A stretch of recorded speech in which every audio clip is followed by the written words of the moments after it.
నమస్తే. చెవిరెడ్డి గారికి సంబంధించిన కొన్ని డంపులు ఇప్పుడు హైదరాబాద్లో హాట్ టాపిక్గా మారాయి. ఈ డంపులు అసలు ఎక్కడి నుంచి వచ్చాయి, వీటికి చెవిరెడ్డి గారికి సంబంధం ఏంటి, చర్చనీయంగా మారాయని చెప్పాలి. వీటి గురించి ఒకసారి విశ్లేషణ తీసుకుందాం. ప్రస్తుతం మనతోటి జర్నలిస్ట్ శేషరావు గారు ఉన్నారు, వెల్కమ్ చెప్దాం. Hello sir. హలో.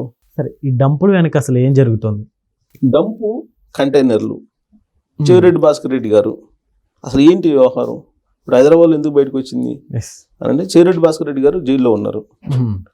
ఆయన జైల్లో ఉన్నటువంటి సమయంలో సీతాఫల్ మండిలో ఉండేటువంటి విద్య అనే మహిళ, ఆవిడ చీటింగ్ చేసి బయటపడ్డారు, పోలీస్ కేసు అయింది. ఆ విద్య అనే ఆవిడ ఎవరంటే చిత్తూరు జిల్లాకు సంబంధించినటువంటి మహిళ. ఓకే.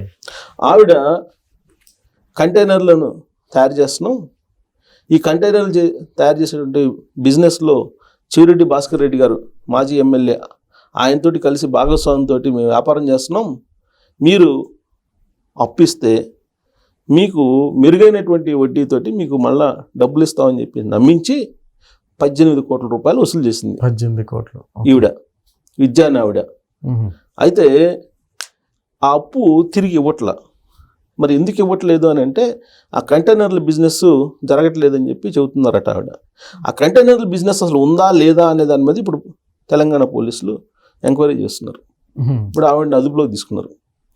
చెవిరెడ్డి భాస్కర్ రెడ్డి గారు అలాగే విద్య, వీళ్ళిద్దరు కలిసి కంటైనర్ల బిజినెస్ అసలు ఎక్కడ తయారు చేస్తున్నారు, ఆ కంటైనర్లో ఏం పంపిస్తున్నారు, ఆ కంటైనర్ల బిజినెస్ సంబంధించి రిజిస్ట్రేషన్స్ ఉన్నాయా లేదా, అసలు ఆ సంస్థ ఉందా లేదా అనే దాని మీద ఇప్పుడు పోలీసులు ఎంక్వైరీ చేసి చెప్పాల్సినటువంటి బాధ్యత ఉంది వాళ్ళ మీద. ఇప్పుడు ఆవిడ సీతాఫల్ మండిలో ఉంటారు, గత కొన్ని సంవత్సరాలుగా సీతాఫల్ మండిలో ఉంటారట ఆవిడ.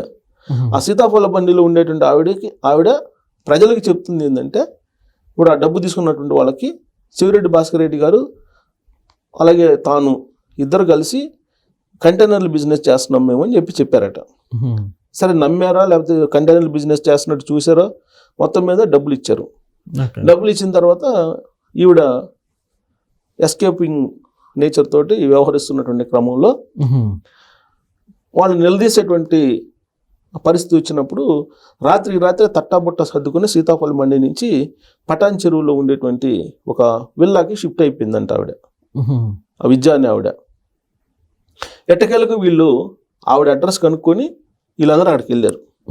అక్కడికి వెళ్ళి ఆవిడ్ని నిలదీసేటువంటి ప్రయత్నంలో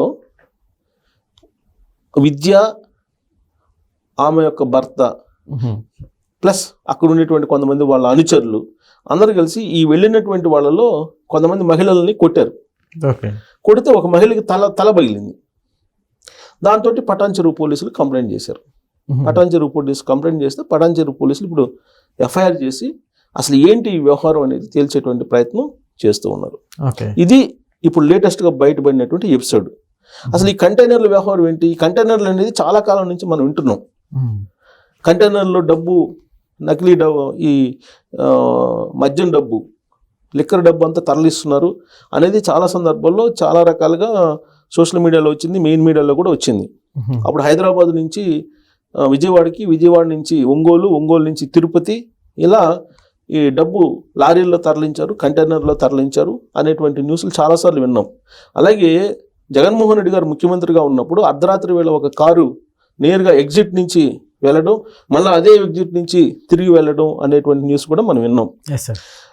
జగన్మోహన్ రెడ్డి గారు 2024 ఎన్నికల పోలింగ్ అయిపోయిన తర్వాత ఒక లారీ ఎగ్జిట్ నుంచి వెళ్ళింది, ఆడ పార్క్ చేస్తుందని చెప్పి ఒక ఫోటో ప్రముఖ పత్రికల్లో కూడా వేశారు.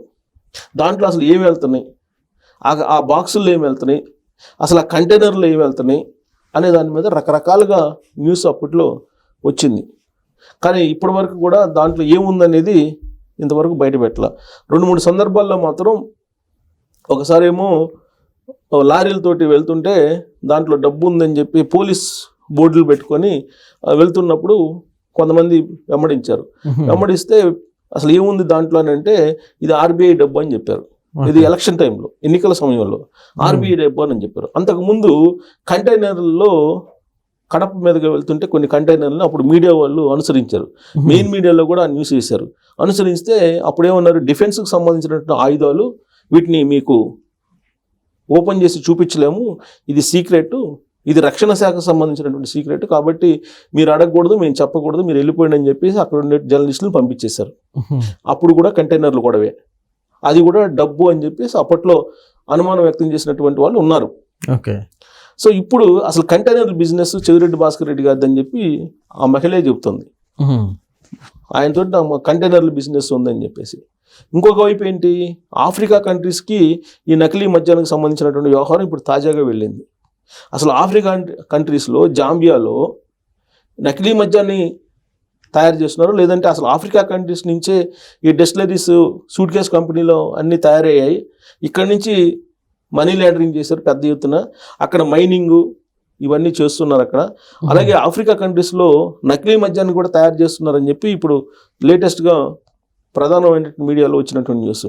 జగన్మోహన్ రెడ్డి గారు బ్రదర్స్ ఇద్దరు ఉంటే, అనిల్ రెడ్డి, సునీల్ రెడ్డి అనేటువంటి వాళ్ళిద్దరూ అక్కడ నకిలీ మద్యం బిజినెస్ చేస్తున్నారు, రెడ్డి గ్లోబల్ ఇండస్ట్రీస్ అనేటువంటి పేరుతోటి అని చెప్పి ప్రధాన పత్రికల్లో వచ్చినటువంటి న్యూస్ అది.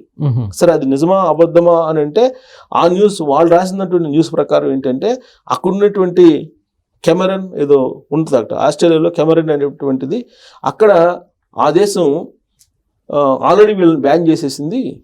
వీళ్ళు అక్కడ మద్యాన్ని, నీకు మనం ఇప్పుడు షాంపూ ప్యాకెట్లు బయట అమ్ముతాం కదా, అలా ప్యాకెట్లు అమ్మే వాళ్ళు, అదేమో నకిలీ మద్యం, అది తాగి చనిపోయినటువంటి వాళ్ళు చాలామంది ఉన్నారు, అందుకే ఆ కెమెరన్ అనేటువంటి దేశం వీళ్ళు నిషేధించింది అని చెప్పి ఇప్పుడు తాజాగా మెయిన్ మీడియాలో వస్తున్నటువంటి న్యూస్.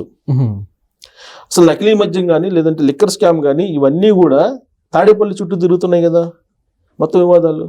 ఇప్పుడు లిక్కర్ స్కామ్లో ఎంతమంది అరెస్ట్ అయ్యారు? దాదాపు 12 మంది పైగా అరెస్ట్ అయ్యారు. ప్రధానమైనటువంటి వాళ్ళు జగన్మోహన్ రెడ్డి గారి చుట్టూ ఉండేటువంటి కోటరీలో ఉండేటువంటి వాళ్ళే అరెస్ట్ అయ్యారు. దానికి సంబంధించినటువంటి ఆధారాలు ఉన్నాయని చెప్పేసి సిద్ధార్థ లుద్రా కోర్టులో చెప్తున్నారు. ఇప్పుడు వాళ్ళు అసలు ముందు వాళ్ళ బెయిల్స్ రద్దు చేయండి అని చెప్పేసి, వాళ్ళు బెయిల్స్ రద్దు చేయండి, మళ్ళీ జైల్లో పెట్టండి అని చెప్పి ఆయన వాదిస్తున్నారు. పైగా అసలు మొత్తం ఆధారాలు ఉన్నాయని చెప్పి కోర్టే చెప్పింది. ఎందుకు? ఆ రోజున ఎక్సైజ్కి సంబంధించి బెవరేజెస్ కార్పొరేషన్ ఎండీగా ఉన్నటువంటి వాసుదేవ్ రెడ్డి గారిని నేను అప్రూవ్గా మారుతానని చెప్పి ఆయన అంటుంటే, అప్రూవ్గా తీసుకోవాల్సిన అవసరం ఉంది, మొత్తం ఆధారాలు ఉన్నాయి కదా మీ దగ్గర, ఆల్రెడీ 2 ఛార్జ్ షీట్లు వేశారు కదా అని చెప్పేసి కోర్టు వ్యాఖ్యానించింది. ఓకే. సో ఇలాంటి పగడ్బందీగా విచారించినటువంటి కేసులో కూడా ఇప్పుడు బెయిల్స్ వచ్చేసినాయి, అందరికీ బెయిల్ వచ్చినాయి, బెయిల్ బయట ఉన్నారు. ఇప్పుడు ఈ లేటెస్ట్గా తాజాగా మోహిత్ రెడ్డికి సుప్రీంకోర్టు బెయిల్ ఇచ్చేసింది, ముందస్తు బెయిల్ మోహిత్ రెడ్డికి.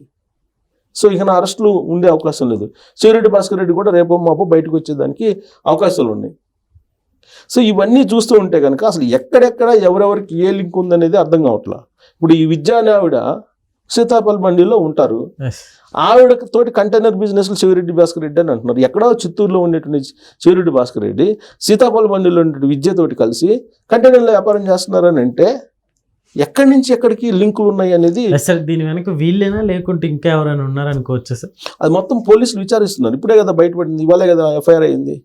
ఆ ఎఫ్ఐఆర్లో మొత్తం విచారణ చేస్తే కనుక అసలు ఆ లింక్ ఏంటి, మళ్ళీ ఇప్పుడు కంటైనర్ లింక్, మొన్నటిదాకా లిక్కర్ లింకు, ఆ లిక్కర్ అయిపోయిన తర్వాత నకిలీ మద్యం సంబంధించినటువంటి ఎపిసోడ్ వచ్చింది.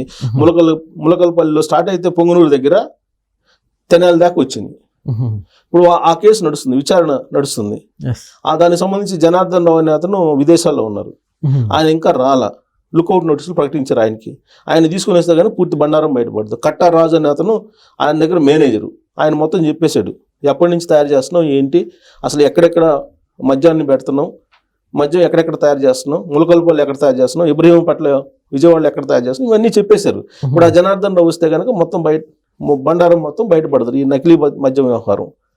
ఆ నకిలీ మద్యం బయటకు రాగానే ఇదంతా తెలుగుదేశం పార్టీ వాళ్ళదే అని చెప్పేసి ఒక ప్రచారం మొదలుపెట్టారు.